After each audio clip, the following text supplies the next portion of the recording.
los versículos anteriores nos muestran a nosotros cuál era el contexto en que se está moviendo este momento de conquista de David.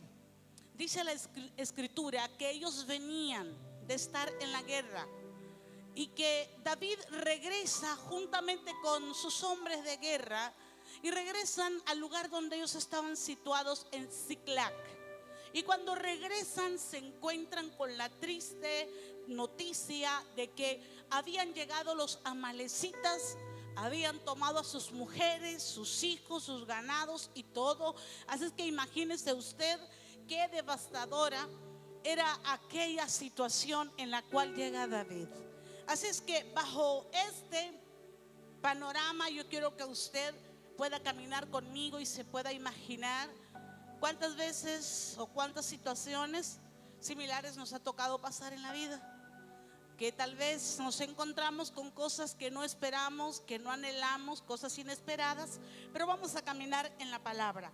Y en primer lugar vemos cómo David actuó ante la pérdida. Usted se imagina, dice que se habían llevado sus mujeres, se habían llevado las mujeres de sus soldados, se habían llevado todo. Había un caos en medio del campamento. Pero dice la escritura en 1 Samuel 30, dice 4: y David y todos los que estaban con él. Yo voy a leer la Nueva Versión Internacional y dice: y los que estaban con él se pusieron a llorar y a gritar hasta quedarse sin fuerza. Y dice en el siguiente verso, bueno, hasta ahí vamos a quedar, y quedarse sin fuerza. ¿Qué dice que hicieron? Lloraron. ¿Qué es lo que generalmente nosotros hacemos cuando estamos pasando situaciones difíciles? Lloramos. Hay algunos que dicen no lloro, pero tal vez hay una expresión muy ligada al llanto, que es la aflicción. El llorar en el pensamiento hebreo habla de un estado de aflicción, afligirse. Y esto lo que trae es un sentimiento de estrechez. ¿Cuántas veces nos hemos sentido así? Como estrechos, sin poder salir, sin encontrar una salida, sentir como que todo está perdido. Usted se imagina, ese era el ambiente, esa era la atmósfera que había en Ziklag en ese momento. Había un sentimiento de ¿qué? De estrechez. Y dice que lloraron. ¿Por qué lloraron? Porque estaban afligidos. La aflicción puede producir llanto. La aflicción puede producir tristeza. Hay gente que no llora, pero guarda silencio. Hay gente que dice, ¿por qué no quieres hablar? O sea, tal vez su pareja ya sabe que cuando está pasando por momentos difíciles, mejor ni le dirige la palabra, porque es la manera como maneja sus problemas. Así fue en medio de este campamento. Dice que lloraron hasta quedarse sin fuerzas. Y eso es lo que produce un momento como este: aflicción, debilidad. Este quedarse sin fuerzas tiene que ver con un estado de debilitamiento, de sentirse incapacitado. ¿Cuántas veces usted se siente incapaz? A veces nos sentimos, y esa es la mayor aflicción, es cuando usted se siente impotente de poder hacer algo, de poder resolver la situación por la cual usted está pasando. ¿Y cuál es el sentimiento que deja entonces quedarse sin fuerzas? El despojo, los problemas, las situaciones difíciles traen una sensación de derrota, un espíritu de derrota, sentirse debilitado. Y hoy vamos a ver cómo a veces el cansancio no es tan físico como a veces creemos. A veces el cansancio puede ser un detonante de un estado de aflicción, de un estado de depresión, de un estado de angustia. Porque dice entonces en los versos siguientes, dice en el versículo 6: y David se angustió mucho porque el pueblo hablaba de apedrearlo, pues todo el pueblo estaba en amargura de alma, y cada uno por sus hijos, por sus hijas.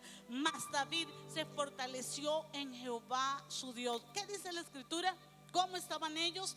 Dice que había angustia. David, que era el líder, ¿cómo estaba? Estaba angustiado. Muchas veces como líderes pasamos por estos momentos de sentir la angustia. Y la angustia tiene que ver con una sensación de luto, de dolor extremo. Y así estaba David, y así estaba todo aquel pueblo angustiado. ¿Cuántas veces como padres de familia, o tal vez como un cristiano que está pasando por una situación terrible, se siente en esta condición, enlutado, angustiado, sentirse como que algo ha perdido? Usted dice: tengo como un sentimiento de luto, me siento como de luto. ¿Por qué? Porque algo ha perdido, porque algo se le ha quitado, porque algo el enemigo le ha robado, porque algo el enemigo le tiene retenido. Así es que esta era la condición en que este pueblo se encontraba.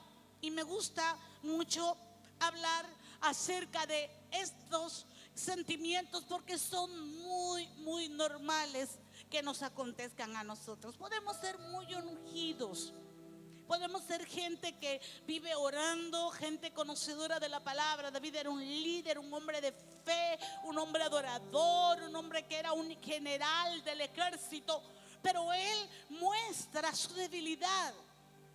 ¿Y qué había en medio del resto del pueblo? Dice que había ¿qué? Amargura. Cuando hay frustración, hay amargura. Y la amargura, que una de las manifestaciones de la amargura, ¿cuál es? La ira, el enojo. A veces cuando estamos frustrados, cuando sentimos que las situaciones no tienen una salida, y cuando sentimos que los días pasan y las cosas se ponen peor, si no buscamos el camino correcto, terminaremos igual que este pueblo. Ellos estaban amargados. Preocúpese y póngase hoy a pensar si usted, cuando le pregunten, responde no de una manera cordial. Probablemente hoy el Espíritu Santo le va a decir: ese eres tú, has estado amargado, has estado amargada. Te sientes frustrado, guardas silencio, no quieres hablar con nadie, te encierras en la habitación. ¿Por qué? Porque estás en ese estado. Dice que ellos estaban enojadísimos. ¿Por qué? Porque fíjense que uno de los grandes problemas que nosotros, los seres humanos, tenemos es que frente a situaciones difíciles, lejos de tomar las actitudes correctas, tendemos a buscar un culpable. Si es en el matrimonio, si es una situación financiera, el esposo dice a la mujer: es que tú no me ayudas, no bajas los gastos, es que no quieres hacer esto, no quieres hacer lo otro. O si no, la mujer viene y le dice al esposo: es que no me ayudas, no quieres hacer esto. Y si es problema con los hijos, el padre culpa a la mujer: tú eres la que pasas en la casa, eres una permisiva. Y la mujer culpa al hombre: es que nunca estás en casa, no me ayudas, me has dejado toda la carga. Y siempre hay a quien culpar. En aquel momento, aquel pueblo estaba todo tan amargado, estaban enojados, que todos señalaban a David, decían: él es el culpable, él es el culpable. ¿Y qué dijeron? Lo vamos a matar. ¿Sabe que la palabra amargura en el griego significa veneno? Significa punzar. Por eso es que dice la escritura hablando de la amargura, dice Hebreos 12:15: mirad bien, no sea que alguno deje de alcanzar la gracia de Dios, que brotando alguna raíz de amargura os estorbe y por ella muchos sean contaminados. Que le dije que el pensamiento hebreo, griego, perdón, la amargura es veneno. ¿Y qué hace el veneno? Si todos beben de la misma o comen de una comida que está envenenada, ¿qué va a pasar? No solamente uno, todos terminan igual, enfermos. Entonces, en una casa basta que uno esté amargado para que al final todos terminen amargados. Hoy una persona me decía: ¿qué hago con mi familiar? Tengo problemas. Y le dije: el problema no es tu familiar, el problema eres tú. Yo sí, porque no has reconocido que estás cargando una gran amargura y tu amargura se la estás transfiriendo a tu familiar. ¿Sabe qué? A veces hay cónyuges que pueden matar la ternura de su cónyuge por la amargura. Tal vez está pasando por un problema difícil, una situación tal vez en el trabajo, una presión financiera, una presión empresarial, y viene la esposa, le pasa, o el esposo le pasa, ay, no me toques. ¿Por qué? Porque está amargado. Entonces es como un veneno, es algo que punza. Entonces por eso el libro de Hebreos dice: miren bien, cuídense. En pocas palabras está diciendo: cuídense.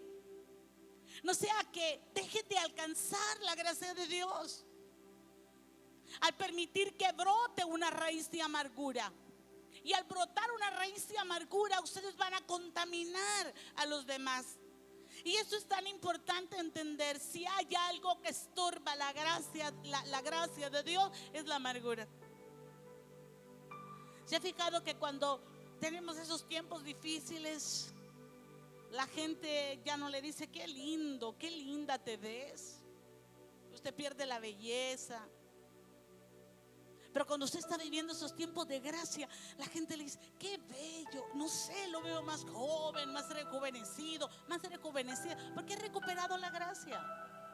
Porque la gracia que en medio de la prueba usted que había perdido, la ha recuperado. ¿Y cómo se recupera? A través de la decisión de perdonar. Aquí hay gente que tiene que perdonar. Hay gente que siente que perdió algo y está culpando a alguien. Estás culpando a esa persona, y eso ha traído sentimientos de amargura, y esa amargura le está trayendo un estorbo. Y aquí vamos al segundo punto, y es que para poder recuperar lo que has perdido, para poder tomar lo que te pertenece, en primer lugar debes buscar el rostro de Dios. Dice la escritura que Él se fortaleció. Y sabe que esta palabra fortalecer se dice en 1 Samuel 36 al 8. Y David se angustió mucho porque el pueblo hablaba de apedrearlo, pues todo el pueblo estaba en amargura de alma. Y dice en el verso 5, el verso siguiente, 7: y dijo David al sacerdote Abiatar, hijo de Ahimelech: yo te ruego que me acerques el efod. Y Abiatar acercó el efod a David, y David consultó a Jehová diciendo: perseguiré a estos merodeadores, les podré alcanzar. Y él le dijo: síguelo, porque ciertamente los alcanzarás, y de cierto tú librarás a los cautivos. Partió pues David, él y los 600 hombres que con él estaban, y llegaron hasta el torrente de Besor, donde se quedaron algunos. Que dice que mientras estaban todos con un espíritu de amargura, yo quiero que usted se ponga a pensar la condición en que este líder se encontraba. Se imagina que a sus oídos había llegado de que lo que querían era, ¿qué dice que querían? Matarlo. Pero en medio de aquella condición, lejos de tener lástima, cuidado. En esos tiempos hay tantos espíritus que tenemos a la mano: el espíritu de conmiseración o lástima. Señor, nadie me quiere ayudar, todos se han olvidado de mí. David dijo: no, ya está bien, ya lloré, ya vacié mi alma, ya sentí la sensación del luto, de la angustia, pero ahora me sacudo de esto. Y él toma la primera decisión y dice: y él se fortaleció en el Señor. ¿Qué quiere decir eso?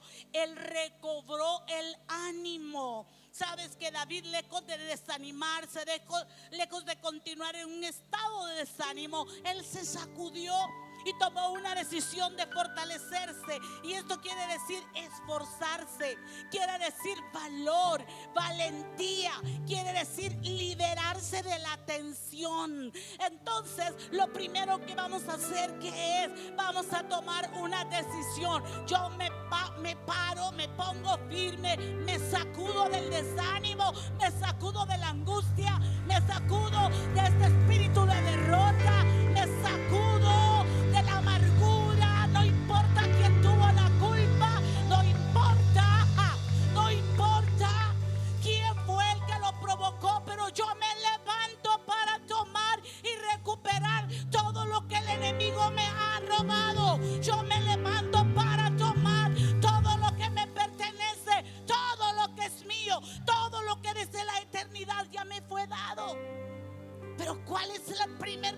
luego fortalécete, llénate de ánimo. ¿Sabes qué es esto? Quítate el vestido del luto que andas.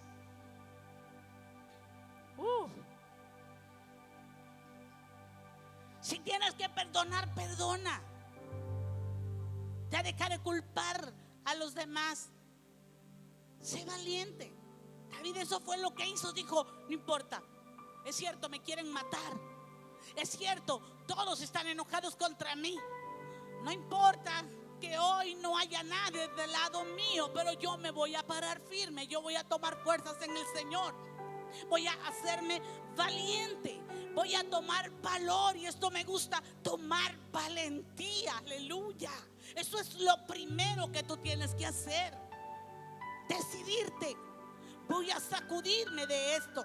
Dice 2 de Corintios capítulo 1 verso del 3 al 5. Bendito sea el Dios y Padre nuestro Señor Jesucristo, Padre de misericordia y Dios de toda consolación, el cual nos consuela en todas nuestras tribulaciones, para que podamos también nosotros consolar a los que están en cualquier tribulación, por medio de la consolación con que nosotros somos consolados por Dios. Porque de la manera que abundan en nosotros las aflicciones de Cristo, así abunda también por el mismo Cristo nuestra consolación. Segundo, mira qué tremendo. Primero que dice, se fortaleció.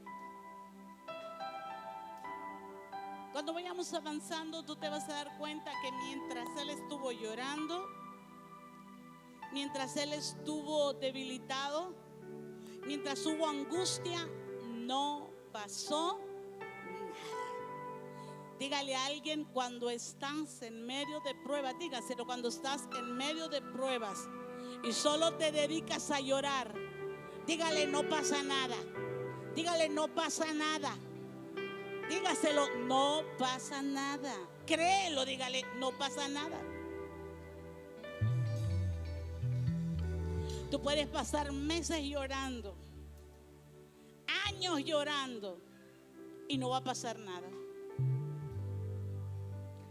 Pero el día que cambias de actitud, el día que decides tomar lo que tú ya sabes que ya Dios te dio, las cosas comienzan a cambiar.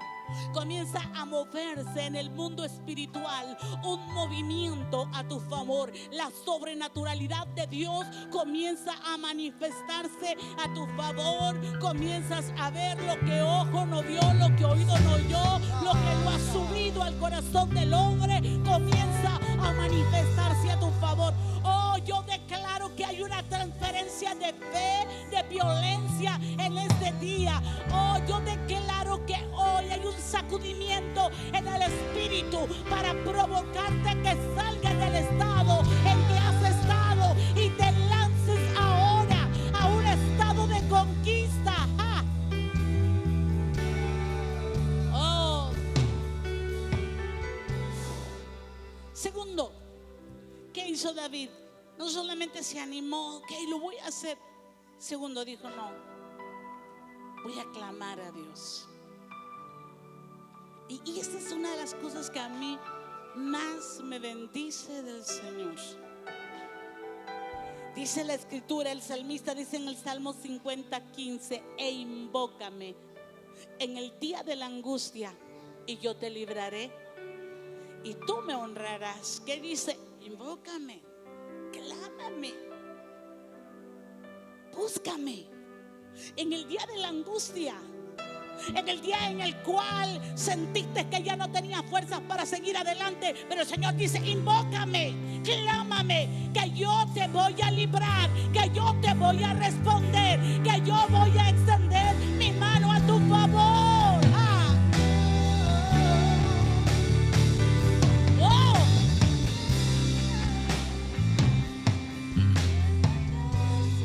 Pertenecemos a un reino, de un rey que es fiel, de un Dios que es bueno.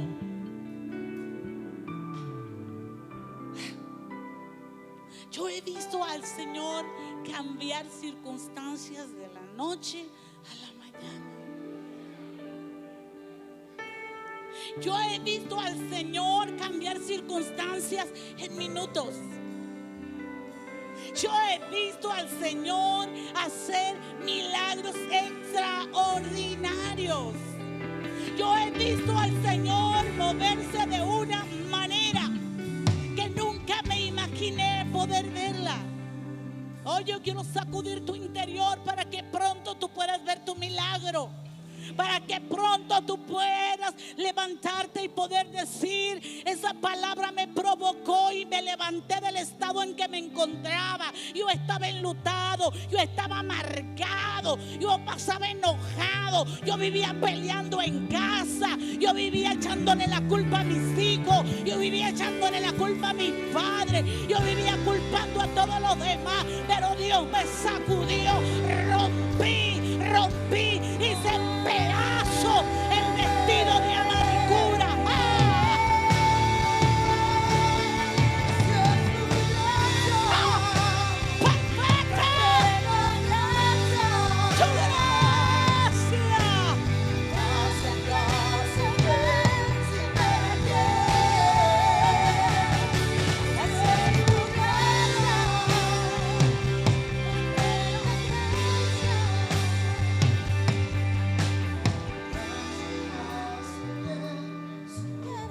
David sabía que no solamente era de animarse, faltaba la parte que a veces es más difícil y nos cuesta como hijos de Dios: es clamar a Dios y esperar que Él nos hable. Porque muchas veces vamos, oramos, y como no pasó nada, entonces se vuelve a poner el vestido de amargura, se vuelve a poner el vestido de luto y dice: esto no funciona para mí. Es de esperar. ¿Sabe que dice la escritura que David le dijo al sacerdote Abiatar: acércame el efod? Y David consultó a Dios. El efod era una de las vestiduras de los sacerdotes, y a través de una forma como Dios les había enseñado, ellos podían consultar a Dios, y Dios respondía a través de aquel efod que llevaba piedras. Entonces dice que él consultó a Dios en medio de la angustia. Y me gusta porque Dios le dijo: David, yo te ruego que me acerques. Y David consultó a Dios. Y escucha, él le preguntó: ¿los persigo o no los persigo? ¿Los podré alcanzar, Señor? Entonces él le pregunta: ¿qué? ¿Los persigo, no los persigo? ¿Los alcanzo o no los voy a alcanzar?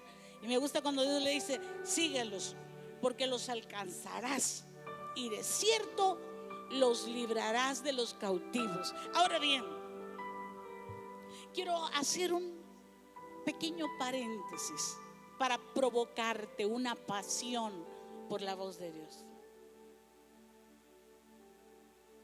Él tuvo que esperar la voz de Dios. Él tuvo que esperar que Dios hablara. ¿Sabe? No había tiempo. Él estaba lejos del templo. Él no podía ir a consultar al templo. Así es que dijo: pero aquí está el sacerdote, vamos, trae el efod. Hay momentos donde no podemos arrodillarnos. Hay momentos donde no hay tiempo de llegar a un lugar a solas. Pero donde quiera que estés, pregúntale, consúltale: ¿qué, Señor? ¿Qué tú dices? ¿Qué hago? Háblame, muéstrame. Y Dios siempre te va a responder. Ahora, hay algo que provoca cuando Dios habla, y parece que el salmista conocía esto. Conocía esta dimensión de Dios, de saber que cuando Dios habla, algo acontece. Por eso los presbiterios, hay gente que viene y dice: ay, voy a ir al presbiterio a ver qué me dicen. Malísimo, porque está viniendo como a consultar a un adivino.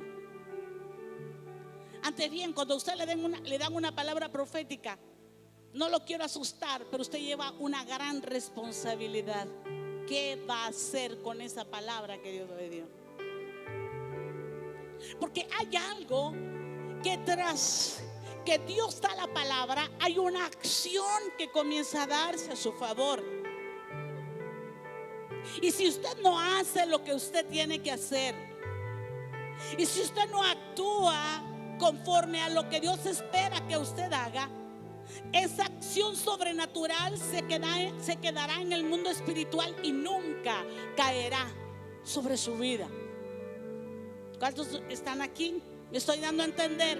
Mire qué palabra más poderosa. Esta palabra me gusta, dice Jeremías 10:13. Escuche esta palabra, no te la aprendas, que esta palabra lo va a sacudir. A su voz, ¿a qué dice? ¿A qué dice? Se produce muchedumbre de aguas en el cielo. O sea que cuando Él habla, hay movimiento en el cielo. Hace subir las nubes de la postrera de la tierra, hace los relámpagos con la lluvia. Y escucha, y dice, y saca el viento de sus depósitos.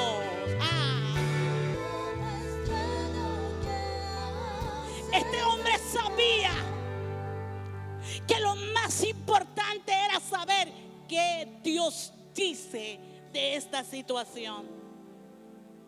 Cuando estoy pasando en mis momentos más difíciles, yo solamente digo, ¿qué tú dices, Señor? Háblame. Háblame. ¿Qué me quieres decir? ¿Qué me quieres decir? Porque una vez que se suelta la palabra, hay un movimiento en el mundo espiritual a mi favor. Oh, si la iglesia supiera esto, y cuando hablo de la iglesia en general, amarían más a los profetas, abrirían camino para que los profetas se manifestaran en medio de la tierra. Una palabra puede cambiarte el rumbo de tu vida, y no necesariamente tiene que ser a través de un profeta. Dios va a hablarte a ti a través de un sueño, a través de una visión. Dios quiere hablarte a ti personalmente. Santo. Yo he visto cómo Dios me ha enviado a lugares a enviar una palabra a alguien que tal vez ni le conoce. Yo he visto cómo esa palabra provoca a esa persona y es como que se activa esa lluvia. Me gusta porque Jeremías lo que quiere decir es que tras su voz se provoca una lluvia en el cielo. Se cargan las nubes de agua y Él comienza a hacer un movimiento y saca de sus depósitos el viento que tú necesitas. David lo sabía. Escúchamelo bien.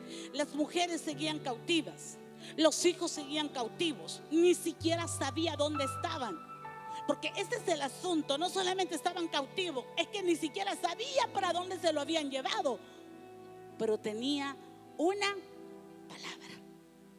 Y eso era diferente, porque al amanecer David ya estaba en una actitud diferente.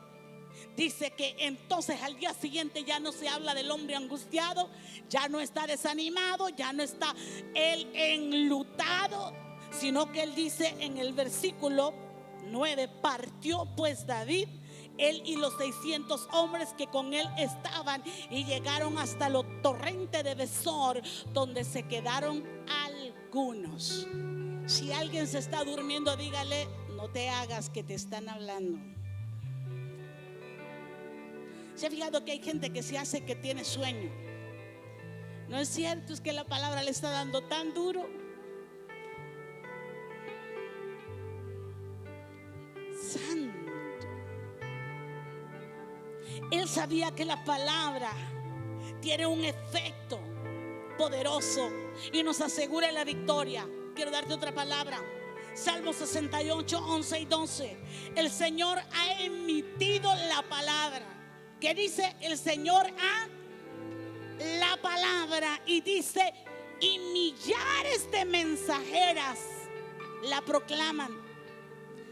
Escúchame bien, van huyendo los reyes y sus tropas, y en las casas se reparten las mujeres el botín. Escucha, hablamos de lluvia. Hoy voy a hablar de una acción en medio de la guerra, que dice que una vez que Dios declara la palabra, que dice, millares de mensajeras comienzan a declarar, comienzan a hablar. Yo me imagino ese día en medio del campamento, comenzaron todos a decir, ¿escucharon? Dios dijo que iba a devolvernos a nuestras mujeres y a nuestros hijos. ¿Escucharon? ¿Oyeron? ¿Escucharon lo que Dios dijo? ¿Oyeron? Dios va a encontrar, va a hacer que encontremos a nuestros cautivos.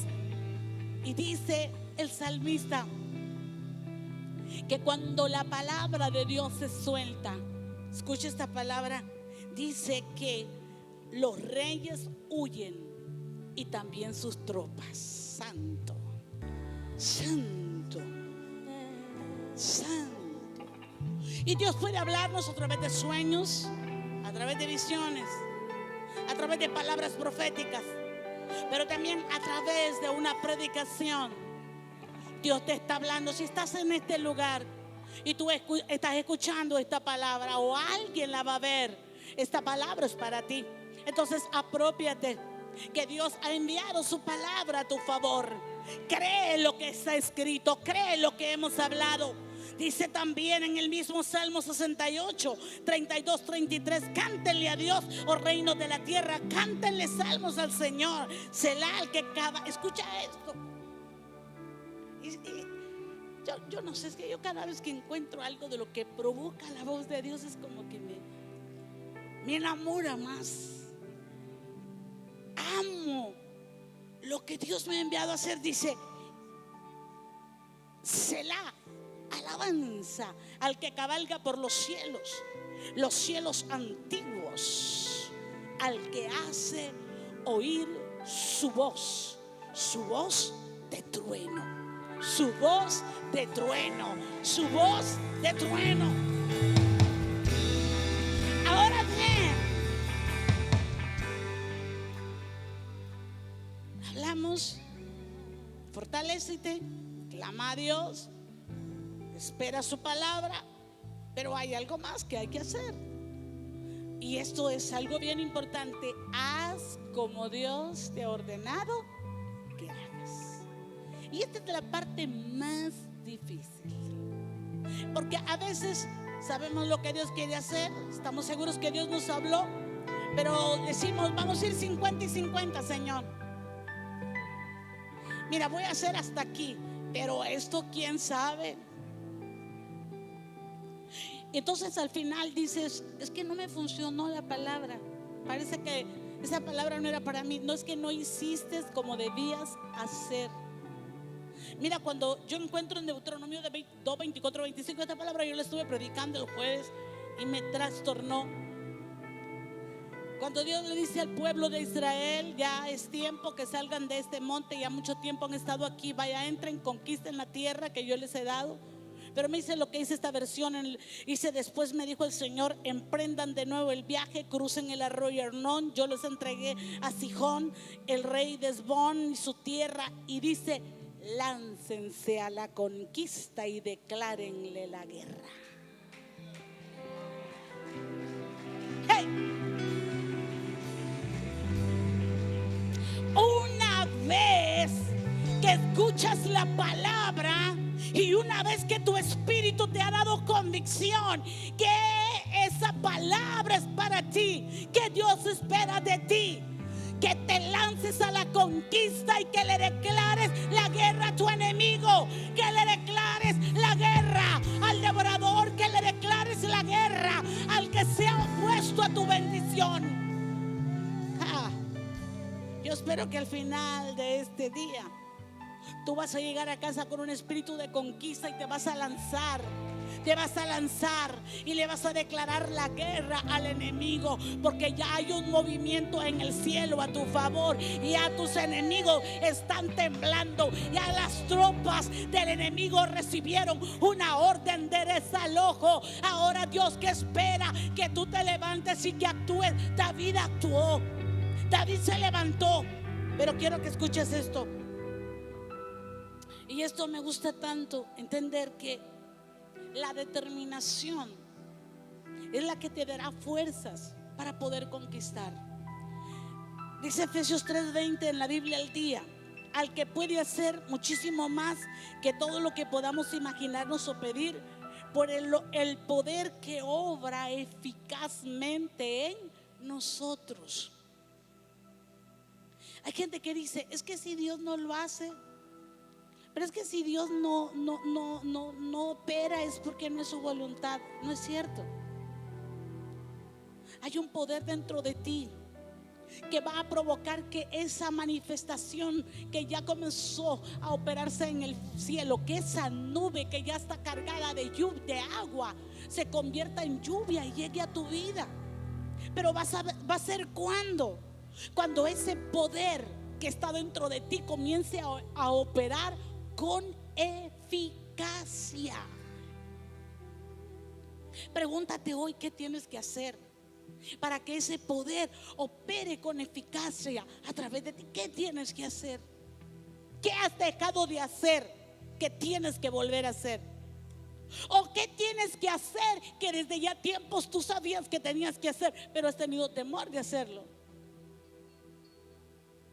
Santo, ¿a quién deberás tener que pedirle perdón para que el poder de Dios sea manifestado a tu favor? Ahora, hay algo que yo quiero decirte, y es que no te dejes derrotar por el cansancio de la prueba. Mire que dice en este versículo 10 del capítulo 30, dice: y David siguió adelante con 400 hombres, porque se quedaron atrás 200 que cansados no pudieron pasar el torrente de Besor. ¿Qué dice adelante? Que salió con cuántos hombres, dice.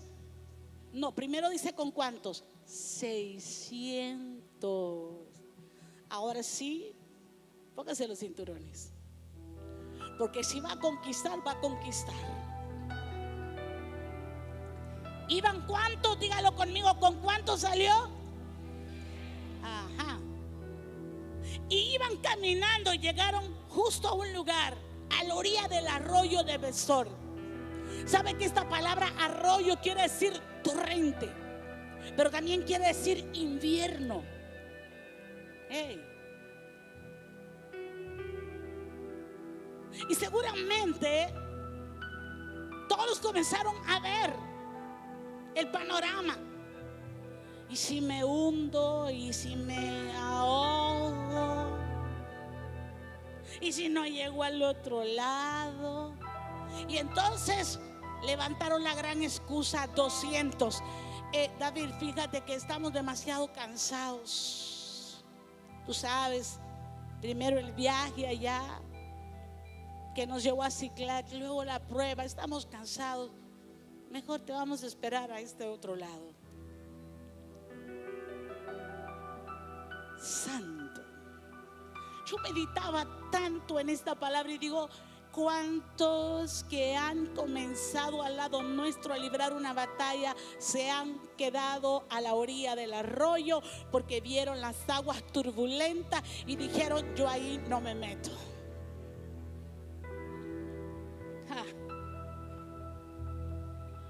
Mis amados, tienes que entender, la conquista no es que hoy te decides recuperar todo lo que has perdido, todo lo que es tuyo, y que a partir de hoy todo va a ser bonanza. Va a haber obstáculos, va a haber batalla, va a haber oposición. Pero ¿qué vas a hacer? ¿Te vas a quedar a la orilla? Vas a quedar contemplando ese lugar y vas a caer en un estado de cansancio. Sabes que muchas veces ese cansancio no es tan físico, sino que es un estado de depresión. La depresión da sensación de cansancio. ¿Por qué no quieres servir? Pastor, quiero que me dé un tiempo. Estoy cansado. Estoy cansada. ¿Qué pasó? Te asustaron las corrientes del arroyo. ¿Qué pasó? Alguien te asustó.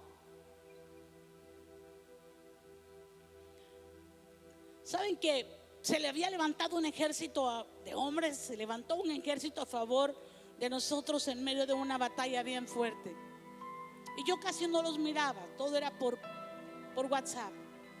Y un día el Señor me dice: el enemigo ha empezado a amedrentarlos. Y entonces le escribo al líder y le digo: mira, el Señor, ¿cómo está la gente? Bueno, pues unos están enfermos, otros están teniendo problemas en casa, las finanzas, tal como Dios me lo dije. Y le dije: ¿sabes qué? Voy a escribirles un mensaje. Y les escribí un mensaje y les dije: quiero decirles que Dios mismo estableció los principios de la guerra y dijo que los que tenían temor que no fueran a la guerra, que los que estaban recién casados y querían tomarse el año sabático, pues que siguieran su luna de miel. Y empecé a escribirles, pero nunca olviden esto, que no hay guerra sin botín.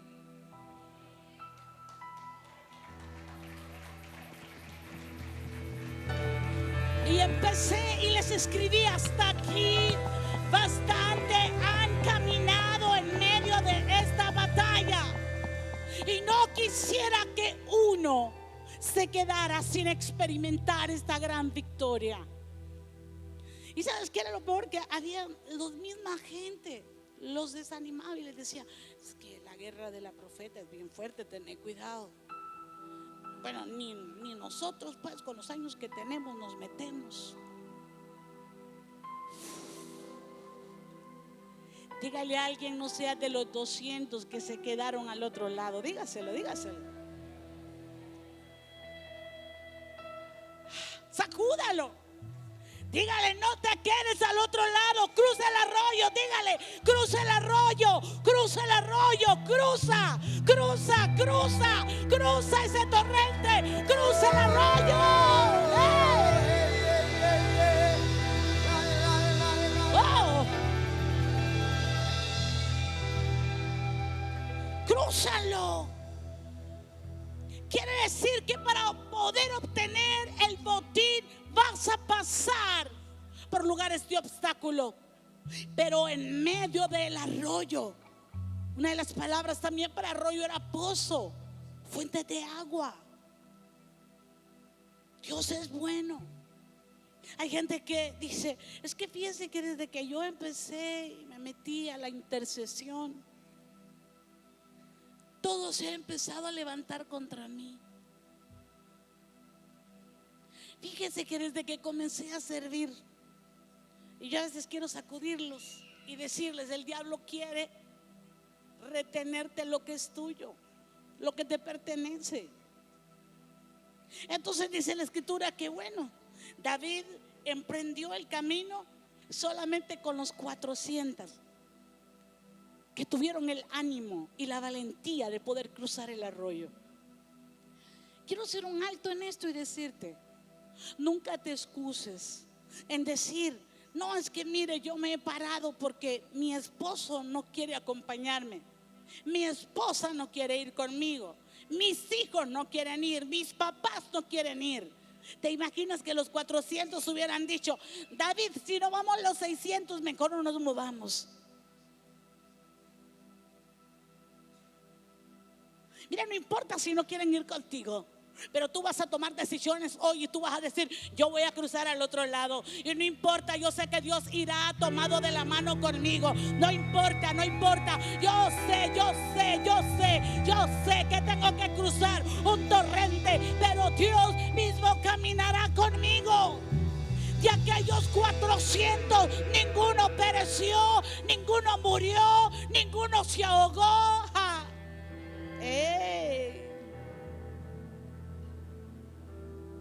Siento una presencia de Dios bien fuerte. Lo llevó pues. Pero antes de esto, David no sabía dónde estaba toda esta gente. No conocía el camino. Y le aparece en el camino un egipcio. Y este hombre estaba maltratado, herido. Lo habían dejado golpeado, herido los amalecitas. ¿Usted cree que fue casualidad? No. Y se encontró David y le preguntó, y este hombre le dio la ruta donde estaban. Y entonces David se dirige exactamente al lugar a donde ellos estaban. Y escúchame bien, escucha esto. Y dice: y lo llevó pues, ¿quién? El joven. Y he aquí que los amalecitas estaban desparramados sobre toda aquella tierra, comiendo, bebiendo, haciendo fiesta por todo aquel gran botín que habían tomado de la tierra de los filisteos y de la tierra de Judá. Yo quiero decirte algo: que aunque el diablo esté haciendo fiesta porque crea que ya tomó lo que es tuyo, aunque el diablo esté celebrando creyendo que ya la victoria está sobre tu vida, tú debes creer que en el momento de la cima, de la cumbre, de la fiesta de Satanás, la mano poderosa de Dios vendrá a tu favor.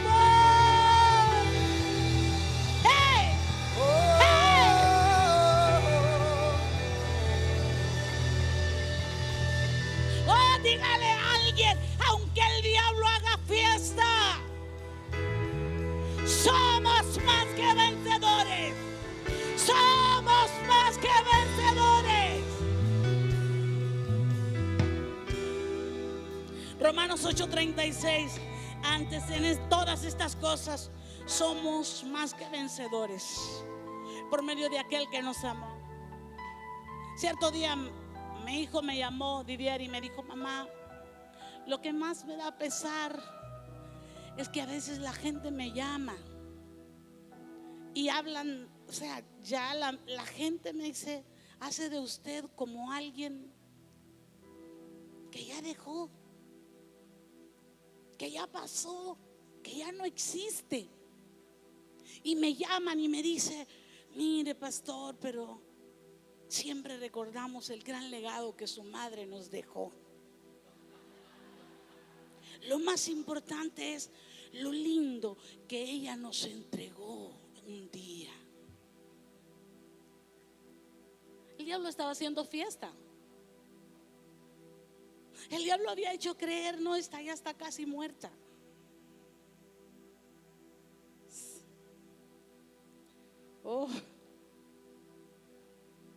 Yo he visto a Dios operar de una manera sobrenatural. Aunque pareciera como ya un caso perdido, créelo. Estamos declarando este mes que somos la iglesia del tercer día. La iglesia que opera en el poder de la resurrección, pero también la iglesia que continuamente va a ver el poder de la resurrección de Dios manifestarse a favor de nuestras vidas. Sobre todo aquello que aparentemente estaba muerto, Él va a soplar y va a declarar vida, y lo que estaba muerto resucitará, y lo que estaba muerto resucitará.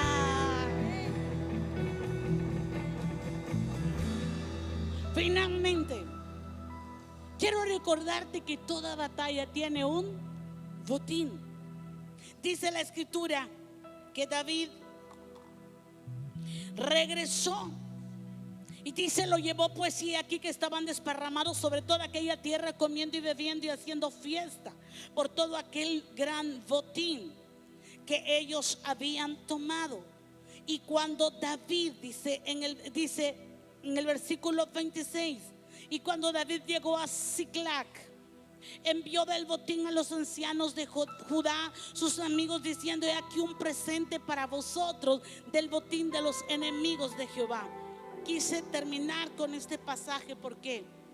Porque los versículos anteriores dice que David no solamente toma a sus mujeres, no solamente toma a los hijos, no solamente toma a todas las riquezas que les habían robado. Escúchalo.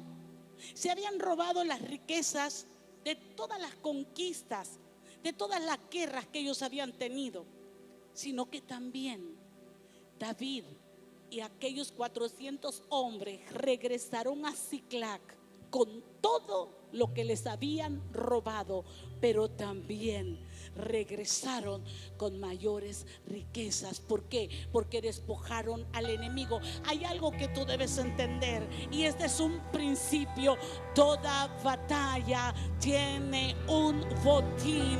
Dios hace que recuperes todo lo que has perdido. Escúchalo. Pero también la conquista activa la ley de la restitución. Y la ley de la restitución tiene que ver con el poder de Dios de restituir todo lo que la oruga, lo que el saltón, lo que el revoltón, lo que la langosta se había comido. Y cómo Dios lo restituye: crecido, multiplicado y mejorado. O sea que lo que el diablo te había robado, Dios te lo devuelve crecido, multiplicado, mejorado.